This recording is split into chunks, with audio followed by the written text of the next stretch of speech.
Today I have my bestie here. Her name is Suchi Lee. She's graduating from Eastern Washington University with a major or BA in accounting. Yes. Or BS in accounting? Yes. Don't you have a minor? No, just a minor. And she's from China. She's actually going back this summer, which is really exciting since COVID has ruined everything. But the purpose of this interview is to just document her experience as being a first-generation immigrant in America. Just kind of talk about a lot of things that we've talked about in the past. But my first question for you is, what age were you when you moved here, and who did you move here with? So I was 7, not quite 8 yet, but I was 7 when I moved here, and I moved here with just my mom. So at the time, it was just me and my mom coming to the U.S., not knowing the language. And before then, I had actually never seen an American person or a white person before until I met my stepdad when he visited China. So that was obviously scary because, like, he looked nothing like me, you know? Yeah. he just didn't... I was very scared of him, actually, matter of fact, because I'm like, who's this old white man with a mustache coming at me, you know?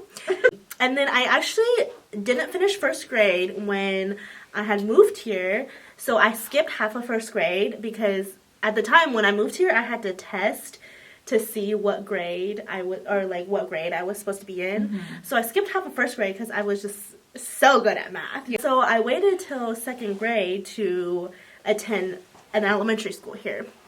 And then once I attended school, it was very scary because I literally, like I said, I didn't understand anything. I didn't speak the language, and What were the teachers like? From what I remember, my second grade teacher, honestly, I feel like I could have gotten more help. I feel like I could have gotten guided a little more, being someone that just came from a different country and don't really know the language. I feel like I didn't get as much help as I should have. So, like, with homework and, like, with discussions, like, granted, they didn't know my language and, like, there was a language barrier, but I felt like the teacher I had didn't have a lot of patience with me, which kind of sucked because it kind of ruined the experience for me for the first, like, couple of months until I started picking up the language. And then the student-wise, though, they were really friendly at the beginning, but obviously as time went on, they were questioning me, basically offensive questions because I was a different race and I came from a different country. And the school I went to was, like I said, predominantly more like white kids. There was not a lot of kids of color, so I was one of the 2 Asian students at that school, and the other student actually was born here, so it was a little different than how I came to this school. So I actually they offered an ESL class, which is English, like a learning development. And it was like 3 students, and it was me and a Russian boy, and I think the other kid, I don't remember where he was from, but we were all, I didn't know a word of English besides, like, hello, and maybe, like, how are you? So, like, I could just say hi to people, that's it. Yeah. Hopefully thinking they're like, oh, she's nice, you know. But the ESL class, it did help a little bit. I still will say the teachers were still kind of a little impatient, like trying to teach us how to speak English, because obviously it takes time, you know. You don't just pick up on it really quick, but luckily when you're younger, learning a second language is actually a lot faster and easier than if you were to learn it in like your 20s or like 30s. School experience was definitely a little scary and hard. I got asked some pretty offensive questions while I was in like elementary school through middle school. More like stereotypical questions, like you've mentioned, like have people ask me, do I eat dog? Or clarify. I've asked her, but just not like. But not in a way that like. Where that or no, I don't even think Wait, I asked no. you. You just said, Yeah. I'm gonna tell you something. Yeah. But I tried dog. I was like, I've definitely had dog meat before, which I have. Will I eat it again? No. And to clarify, like, honestly, it tastes like beef. Anyways, so I got asked that a lot. People were like, oh, do you eat dog meat? I know that Chinese people eat dog, like, you probably eat dog, and just in a very offensive way. And as someone that had just come to America, I don't think that's something you should ask, someone. Mm-hmm. So it was definitely, and at that time, it's like, I didn't know what to say. So obviously I'd say no, because I felt like I would be judged and basically made fun of for, eating or trying dog meat, because they're going to be like, oh, yeah, you eat dog? Like, Yeah. So that was kind of hard. Also making comments such as, like, ching chong, like, just very racial slurs, I feel like, towards Asian people, because first of all, ching chong isn't even a word. I'm like, where are you guys getting this from? It's very stereotypical. Also, the thing is, ethnic people eat a lot of different types of food. And that's why I love being ethnic, because there's just so much more to offer in food. Like, I don't want to eat hot dogs and hamburgers every day. You should probably cut that out. Like I said, like, we eat all kinds of different foods, from like chicken feet to pig feet, intestines, and it's like most white people see that and they say, ew, gross, why would you eat that? Mm-hmm. And that's really, I find that that's to be very inappropriate to say to someone coming from a different like country and different ethnicity, because it could be a delicacy where they're from. And where I'm from, it is a delicacy. Like, I like that also, like, had a lot to do with COVID. Like, I remember at the beginning of COVID, it was like, there was, the reason why there was an outbreak was like somebody ate a bat with, with COVID, and it was like a zoological or whatever the word is. It was when that kind of stuff gets put out in the news, like, people who are not thinking critically, people who are not like engaging with anything or have never engaged with something like that, they just automatically assume, like, they think it's funny when they're like, oh, that's how COVID started, or that's how the new disease is gonna come because you're eating whatever. And it's hurtful. It's just hurtful. And that whole COVID situation has affected a lot of the Asian community, just because you've seen on the news, like, people have killed and beat Asian people because assuming that COVID came from them. But these people have lived in the U.S. So the way that they just have handled that situation and coming after Asian people, even Asian Americans, when they had some of them have never even been to Asia or China or wherever. So just attacking someone looking like me or looking anywhere like an Asian person is just wrong. That is. My fourth question is, do you feel like race has mattered in your life? You or your mom's life? Because I know your mom, she's your mom, so she's taken you everywhere with her and stuff like that. But has race ever mattered? Like, it has definitely mattered. When I was younger, when I first moved here, I feel like I didn't notice as much. I didn't see it as racism, because then I didn't really understand what that meant. Because in China, there was racism, but since in China it's all population is Chinese people, there was no racism, And the white people that lived in China were very nice, and we were very welcoming to the Americans that were there. So when I first came here, I didn't know what racism was. So when people just, say ching chong, like just pronouncing my name wrong, I was like, ha ha ha, like, that's so funny, taking it as a joke, when it is not a joke. Once I got older, though, I started understanding, like, I should not be accepting that, just because they think it's funny. I genuinely do not think it's funny.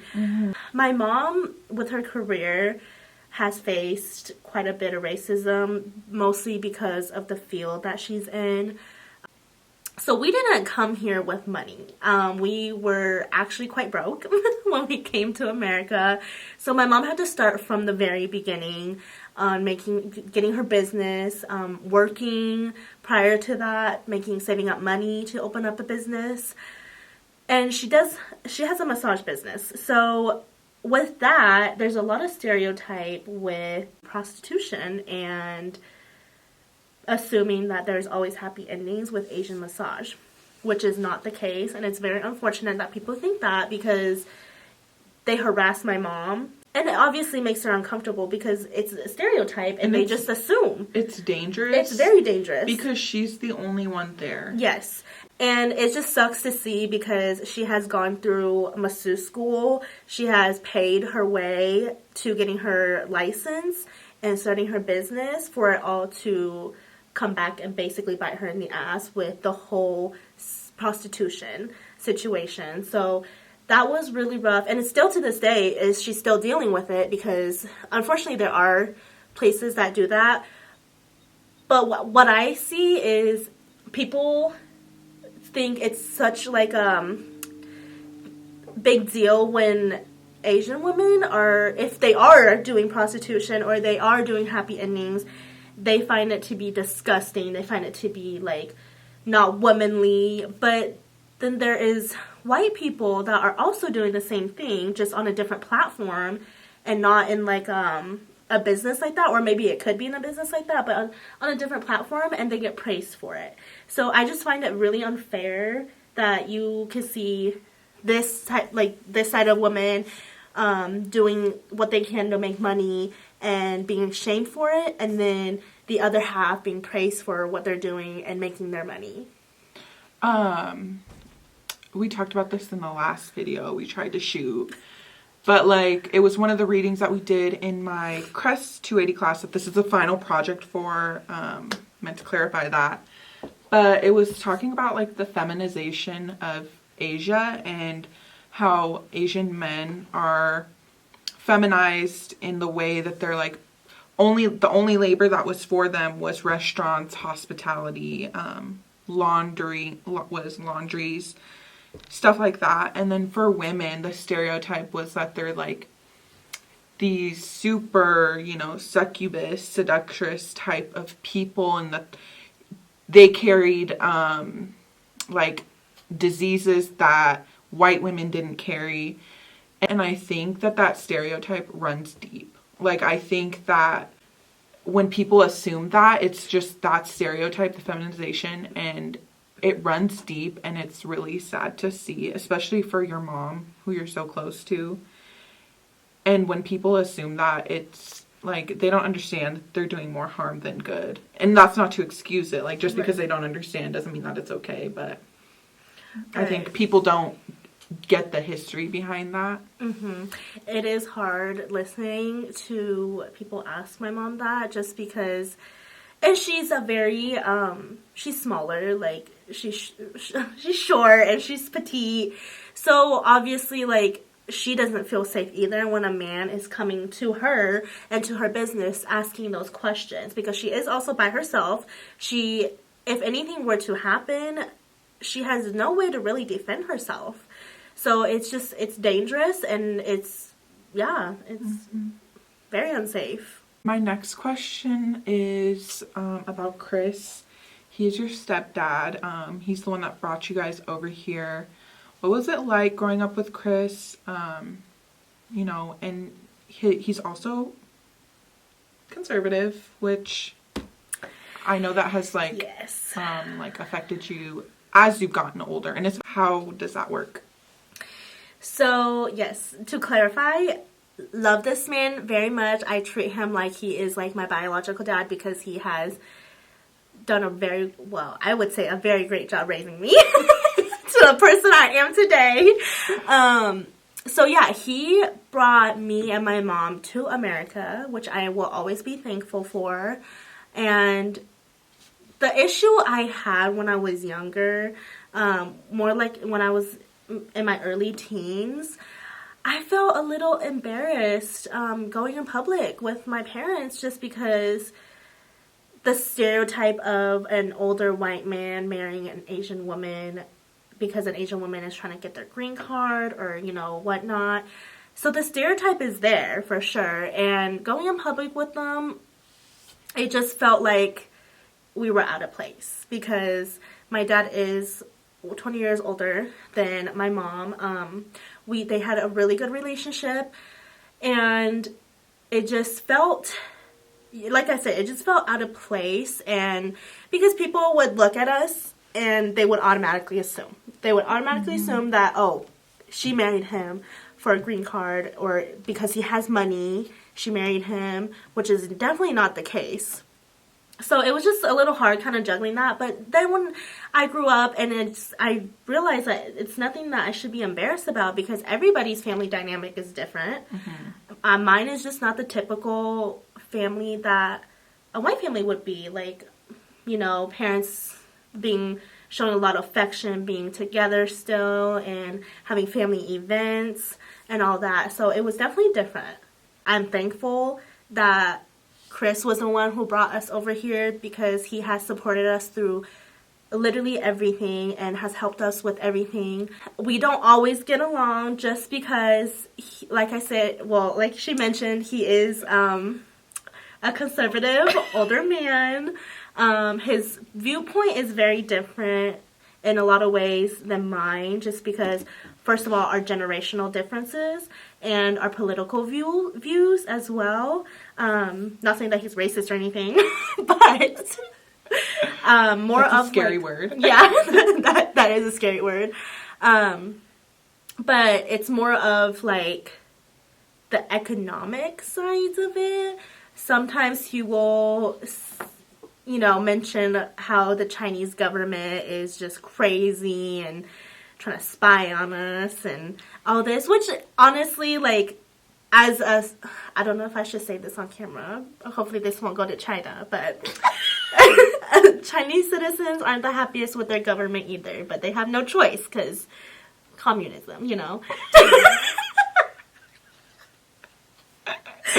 So more like I shouldn't say communism. Oh my gosh, like dictatorship. Yeah, Kind of.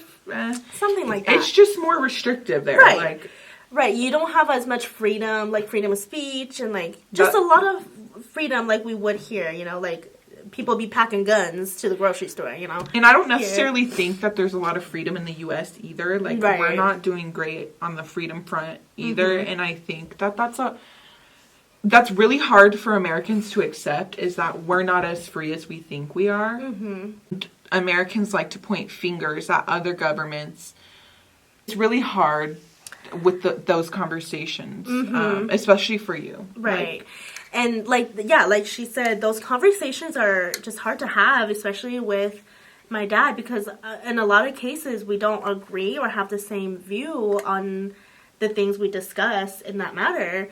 So but the difference we can, for the most part, look past just because we were brought up differently. And he learned different things in school back in his age than I have now. So we can look past that. Other than that, I feel like our father and daughter relationship is really well, and I appreciate him to this day, and I know that he will defend me in any situation if needed. me and Suchi really bonded over the movie Everything Everywhere All at Once. It came out in summer 2022. I really loved the movie, but I think it had more of a special meaning to you, because like you could see yourself in that representation. How do you what's the question? What does this movie mean to you? Like, honestly, such a good movie. I would definitely recommend everybody watch it because it is really good. Honestly, to begin with, I feel like me and Elena have a very special bond in our friendship just because it's really hard. It's really hard explaining my family history and my family dynamic now to a lot of people just because it's very different. The way I was brought up was different. For most people that came from a different country usually come with both parents or like a group of family. I was only here with my mom because we just had each other. So it's different explaining it to other people, and a lot of people don't really understand it, or just view it very differently. But this movie was really special for us because it had to do with a mother and daughter relationship as a first generation daughter. And basically this family runs a little like a laundromat, yeah, and making ends meet with money and raising her daughter and all this. And that really relates to me because my mom came here and, like I mentioned, she started a business. And having a business is very stressful. And being a first generation daughter or son coming to America has a lot of pressure. And for being an only child, my mom has put in a lot of that pressure just on me when I was even younger, since I am the only one here with her. So, like, with business, like, translating stuff for her sometimes, making calls for her, appointments for her, running her errands for her while I'm, like, juggling with school and my own personal life. It does get a little hard, and sometimes I feel like she doesn't fully understand me, and I'm sure that I probably don't fully understand her either. So the relationship between my mom is definitely, I would say probably it would be a lot different than if we were to stay in China. And I think she puts all that pressure on me because, like, she did sacrifice a lot to come here and bring me here by herself. So she obviously wants the best for me and watch me succeed. But sometimes when we communicate, there's a language barrier and we kind of misunderstand each other. And I do wish that eventually we do find a place where we can talk about anything and everything and just find that love for each other, where it's not just she bringing me out like a plate of fruit and, you know, showing her. That's her apology. Yeah, that's her apology, because in my culture, it's not really known for parents to apologize to their kids for, you know, making a mistake or doing something wrong. So that was really kind of hard for me to take, because when I grew up here, I've learned to apologize for my mistakes and learn from them. I feel like a lot of the times with me and my mom's, like, cultural mindset, she's still, like, very traditional. As for me, I have adapted a lot of cultural differences here and in China. So the way I think can be completely different than the way my mom thinks, which makes it kind of hard for us to get along sometimes and relate to each other. And again, that, like, when we have our own mother-daughter issues or arguments, I don't really talk to a whole lot, you know, my friends about it. I mean, Elena knows all about it because we lived together at one point. We lived together at one point. She understands a lot of it. It's definitely nice to be able to finding someone that does understand the struggles. But also, another thing I want to mention is I don't have any Asian friends at all here. Mm-hmm. Like, I have no Chinese friends. And that's the thing is, well, first of all, there's not a big Chinese population to begin with here in Spokane. And so finding a Chinese friend is hard, I will say. And I feel like my story is always different than theirs. So I feel like it doesn't really match up. And not saying a friendship should be built on our stories and matching up, but I feel like it's just you feel safer. Yeah, I feel safer. And I feel like when people can relate to my situation, I feel more comfortable too. Because for the most part, a lot of the Asian people that do, like I mentioned, that have moved here, have a sibling or have siblings or have other family that are here. So it's a lot harder when you're an only child and you only have your mom here with you. So that's to this day, it's still kind of difficult, and it is kind of sad sometimes. It makes me sad that there's not enough diversity here for me to be able to get those engagements with. Next question is, like, what has it been like for Suchi, who, like, frequently visited China growing up, and then, but, like, mostly grew up in the United States, like, having both places feel like home, like, what has that experience been like? I definitely feel like I had to change up my personalities going back home because... That's called code switching. I just learned something new. Because here, everybody is very open. So when we talk about things, we're very open about like our sexual life, money, family, just anything. We're not like that in China. Like we are not as open about all that stuff. So it's kind of definitely like a switch I have to like turn off, because I'm like, oh, I'm not just gossiping with my friends. So it's different for sure. And like I said, the culture is obviously very different from here. The way we dress, I have to change like the way we dress, because here, you know, we can wear whatever. We could go out in a bra. We could go out in like a, you know, bandeau, and nobody would care. You can't be that revealing in China. They will think you are a prostitute, actually. So that's a big change that I do when I, you know, move back and forth to those places. But I haven't been back since 2017 because of COVID. So I actually haven't seen my family in 5 years, and that's the longest I've gone without seeing them, which is really sad. And I'm actually, because I'm going back this summer, so I'm actually kind of scared on what the changes are going to be like, because I know there's a lot of changes from like the government setting out policies, and I know that Chinese people traveling back to China now, going through custom is very hard. A lot of paperwork to fill out, just pretty difficult to get back there. But staying here and going back to China is such a culture shock. really culture shock, and it just feels like I'm out of reality, because I go back there for months at a time. So when I'm there, I adjust to everything there, and then when I come back, it takes me like a couple weeks to adjust things back here, because I have spent so much time in the summer when I go back with my family, and then that when I leave them, I come back, I get really sad, because then I think about how in Spokane there's not a lot of people like me, and there's no family here, so it's really depressing. And that's a downside of going back and forth from the States to China.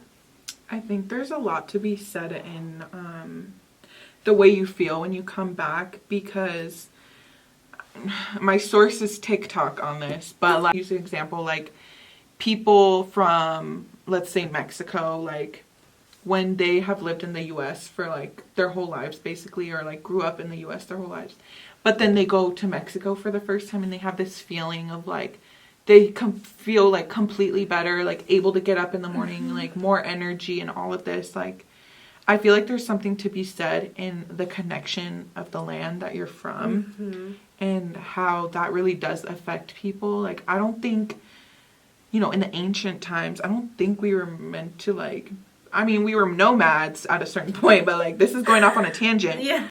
I think there's something to be said in the connection of the land into where you're from. And you know, your body is who you are. It was acclimated to that. I 100% believe that, because the minute I go back, I'm the happiest person. I'm like ready to go, doing whatever. And then the minute I come back into the States after staying there for a couple months, I feel really down. I feel really sad, because there's just, like I said, like I will say the friends I have made here, my closest friends, they are my family here. Because, again, I don't have family, like blood family here. So those are my family here. So when I come back, obviously, I'm always excited to see them. But it's still just very different, because I can't just, go to my grandma's and see my grandma, you know. And I can't just go and talk Chinese with, you know, a random lady on the street and talk about all these random things. So it's just, growing up in Spokane is in a pretty, a lot of white people. It's very, I don't even know how to explain it. It's just, I feel kind of empty coming back. Yeah. Like, I just feel like there's nothing here for me. And that's why it makes me very sad when I first come back here. But then give me like 2 weeks and I'll bounce right back. So just give me some time. So we talked kind of how like you've helped your mom in day-to-day things, just like making appointments and stuff. But how do you feel like this affected you? Because you know, you have a lot of stuff on your plate as it is. Like, what was the treatment that you received by these institutions? Because I know that there's not a lot of help, at least in Spokane, for like translation. And if there is help, like, you probably have to work really hard to find it.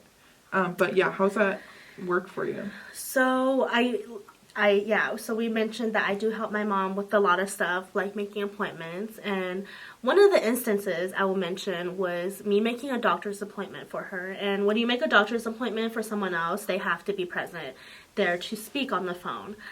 The unfortunate thing is when I'm making appointments, she has me make these appointments because my English, obviously. But this last time when I was making her appointment, the girl that was talking to us sounded very impatient and was getting very irritated at the fact that my mom was kind of struggling on answering her questions because granted, I had called to make the appointment, but my mom had to be present to answer the personal questions. And so I would have to ask her to repeat herself a couple of times, and she just sounded very irritable, like was ready to hang up and just wasn't being patient at all. And you can obviously tell by the tone of when people talk to you. And that made my mom stress out because she felt like she wasn't, answering the question correctly or saying things properly when it wasn't her fault. Because at the end of the day, you get patients from everywhere. You get patients that don't speak English at all, and you're there to help. You're supposed to be there to help them, And so I felt I was pissed off because As you should, yeah. No, exactly, because why are you talking? And then she was talking to me like I wasn't understanding her, because sometimes over the phone it's hard to hear sometimes. So I get it, whatever. But this is, what you do. This for is a what living, you do, like... exactly. And I had apologized beforehand, before we had started the whole process. I had apologized. I said, my mom's not great with her English. She might have a hard time understanding, but I'm here to help her translate. So that was an issue that I feel like was very inappropriate. I don't think that a person should judge you or, make comments about how you speak English and how much time you need to take to answer a question because English is your second language. That was definitely an experience for sure. Yeah. So helping with my mom, it's more of like a secondhand anger. Yeah. Because I know my mom was frustrated as well. And helping her sometimes, we had just recently bought a house last year or 2 years ago now. And I had felt that our realtor, and he is a white man, he is a younger white man, had taken advantage of us when he was selling us the house, basically rushing my mom, telling my mom that, oh, if you don't get this house now, the price will raise, or 10 other people looking at it and putting up prices and all of this. And it had been only like a week, if that, since we've been looking at the house. So she felt rushed, and now she regrets getting the house because it's just not in like the greatest place. But then after the deal had closed, because it took us a while to get a loan, that was another struggle itself. But after the deal had closed, our realtor gave us our key and had nothing to do with us after. Just said congratulations, and that was it. And usually and took a picture for his Instagram, posted it with my dad, not my mom, who even bought the house. My dad had nothing to do with buying the house, and he is my stepdad, obviously a white man, had nothing to do with my mom on it. Didn't congratulate my mom at all. Didn't text me, which I was the person that he had contacted most of the time for the housing situation, so he had contacted me most of the time and didn't say congratulations to me, didn't say thank you for my business at all, because realtors make commission off of the houses you sell. So that was really a disappointment itself. I honestly, obviously I'm not using the letter again, but it's just these little experiences. I just wonder if my mom was to be able to speak English fluently, and if we were coming from a different background, if then they would treat us differently and talk to us differently, you know. Yeah. I just wonder, like, if we were in different shoes. I feel like a lot of like microaggressions, like it feels like you're gaslighting yourself almost, like gaslighting, you know, making, I think everybody knows what gaslighting is, but like, did I really just hear that correctly? Like, are you really saying that to me? Like, and you think back on it and you think about like all the things you wish you would have said or all the things you wish you could have done, especially since like, I don't know, we're so young. Like, I feel like there's going to be a lot of things that people say and do that are going to offend us, and we're not even going to know how to go about it. Right. But as Helen Zia said, speak your truth. Elena took me to that talk because I didn't think it was for public, but she had mentioned it to me, so I went with her, and that was honestly I really liked that event because she had explained about how she had to set her foot down with her father and how her father and mother are very traditional. And I feel like I relate to that in a lot of ways. Granted that I didn't have a traditional Chinese dad in my life, but for being my mom, like playing both roles, it's a lot like that. My mom wants me to go to college. She's the one that's like pushes me to go to college and get my education, which as Helen, her dad didn't want her to go to college, right? So it's a little different in that ways, but when she said that she had to set her foot down finally for her, like in front of her dad, I feel like I could really relate to that because sometimes I do have to set my foot down with my mom, and even though we might not get along like a lot of the times because of the way we think and how we go about things, but I again will never outwardly disrespect my mom, you know. Yeah.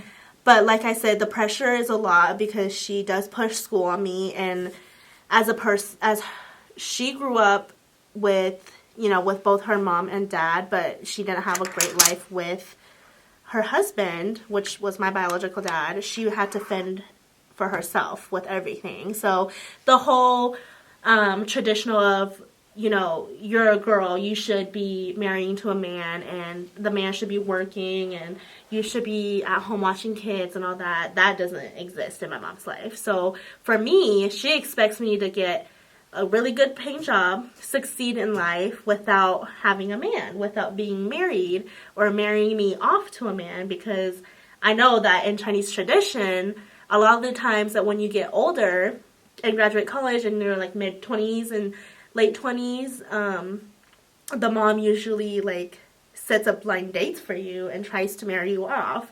My mom is not like that, which I thank her for. So that's also really different for me. But what else was I gonna say? I think that was it. I think that was it. That's it? Yeah. So we've already talked about how like your mom puts an emphasis on school and not needing a man and being a girl boss. Yes. Do you feel like you would have gone to college if she didn't emphasize this for you? Or like, do you feel like, is this something that's important to you, or do you think you Am I doing it for my mom? Yeah. So, with college, I have always thought about going to college, at least university.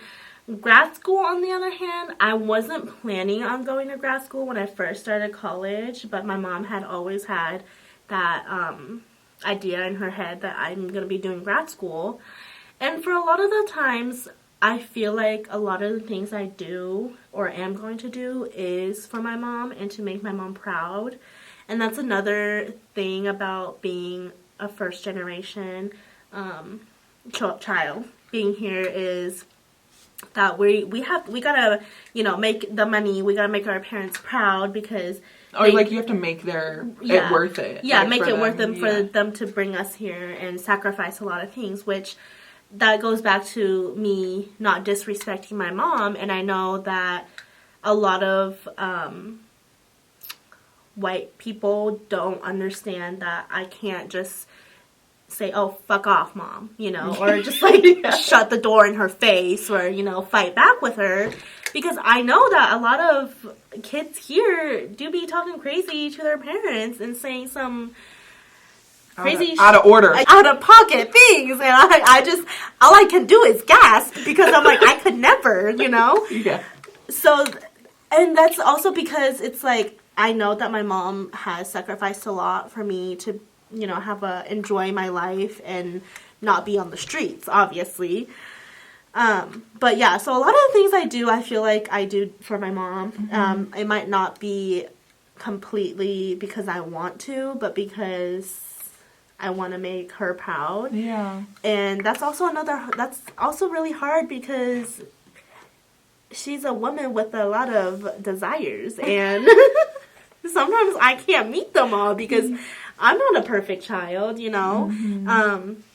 And I think she had finally caught on that since I grew up here, I do kind of have a little bit of a mindset of American culture, as she is very traditional still. So that gets difficult sometimes. Yeah.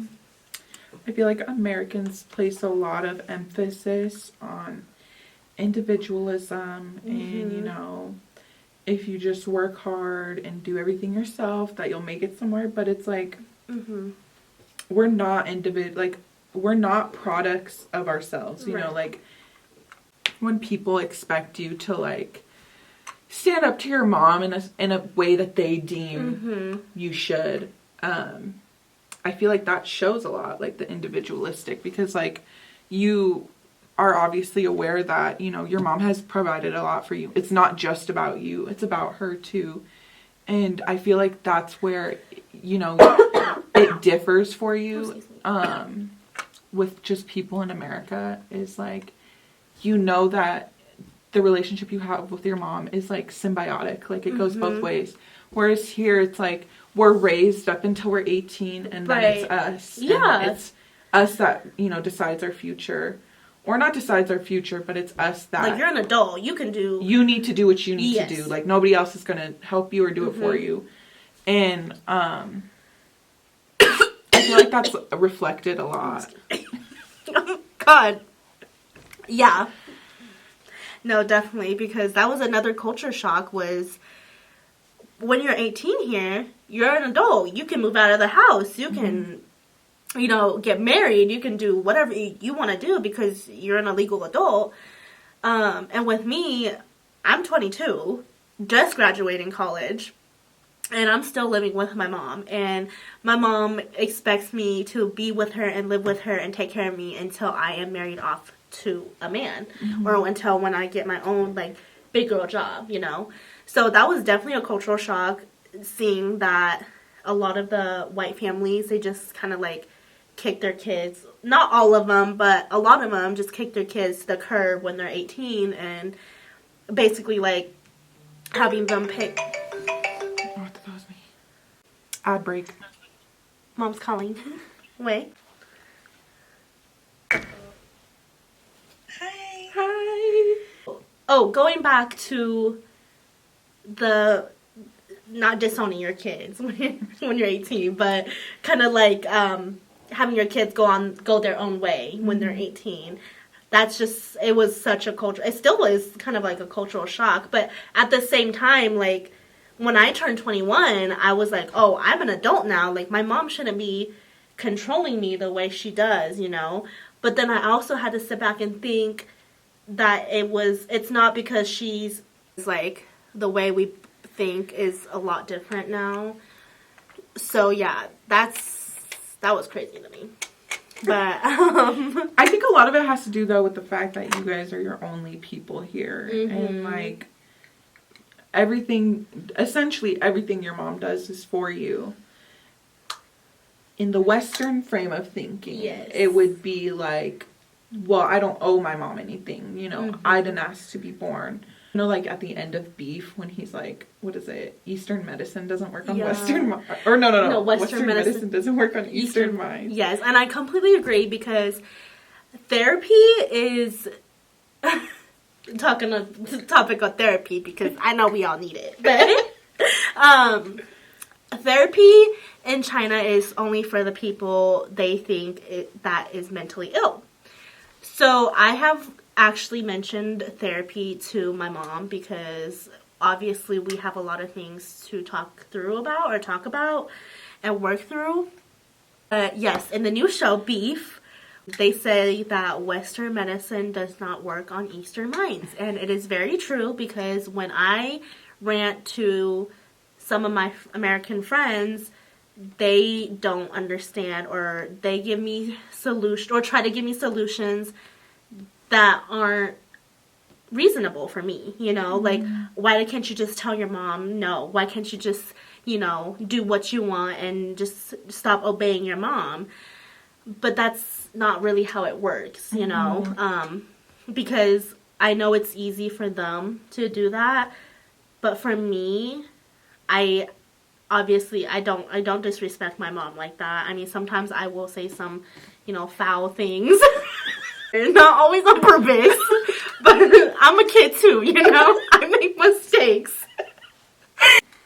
I do have to think, like, everything my mom has done, she has given me a roof over my head. She had spoiled me when I was younger too, and even I would say now, like, my mom has always been there to help me out, and I know a lot of American families, they tell their kids that you're on your own for the most part. So that's very different, and that's why it's hard explaining me and my mom's relationship to a lot of people because they don't really understand it, or it's because they don't relate to it that they don't understand it, and they just probably don't know how the culture is from them, so they don't relate, and it's hard to talk about these things because their solution is always just tell your mom no, or just, you know, leave the house and whatever.